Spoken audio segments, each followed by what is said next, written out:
സങ്കീർത്തനം 46. ദൈവം നമ്മുടെ സംഗീതവും ബലവുമാകുന്നു.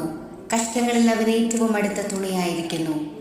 അതുകൊണ്ട് ഭൂമി മാറിപ്പോയാലും പർവ്വതങ്ങൾ കുലുങ്ങി സമുദ്രമധ്യേ വീണാലും അതിലെ വെള്ളം ഇരച്ചു കലങ്ങിയാലും അതിൻ്റെ കോപം കൊണ്ട് പർവ്വതങ്ങൾ കുലുങ്ങിയാലും നാം ഭയപ്പെടുകയില്ല. ഒരു നദിയുണ്ട്, അതിൻ്റെ തോടുകൾ ദൈവനഗരത്തെ, അത്യുന്നതന്റെ വിശുദ്ധ നിവാസത്തെ തന്നെ സന്തോഷിപ്പിക്കുന്നു. ദൈവം അതിൻ്റെ മധ്യേയുണ്ട്, അത് കുലുങ്ങിപ്പോകുകയില്ല. ദൈവം അധികാലത്ത് തന്നെ അതിനെ സഹായിക്കും. ജാതികൾ ക്രുദ്ധിച്ചു, രാജ്യങ്ങൾ കുലുങ്ങി, അവൻ തന്റെ ശബ്ദം കേൾപ്പിച്ചു, ഭൂമി ഉരുകിപ്പോയി. സൈന്യങ്ങളുടെ യഹോവ നമ്മോട് കൂടെയുണ്ട്, യാക്കോബിന്റെ ദൈവം നമ്മുടെ ദുർഗമാകുന്നു. വരുവിൻ, യഹോവയുടെ പ്രവർത്തികളെ നോക്കുവിൻ. അവൻ ഭൂമിയിൽ എത്ര ശൂന്യത വരുത്തിയിരിക്കുന്നു. അവൻ ഭൂമിയുടെ അറ്റം വരെയും യുദ്ധങ്ങളെ നൃത്തം ചെയ്യുന്നു. അവൻ വില്ലൊടിച്ച് കുന്തം മുറിച്ച് രഥങ്ങളെ തീയിലിട്ട് ചുട്ടുകളയുന്നു.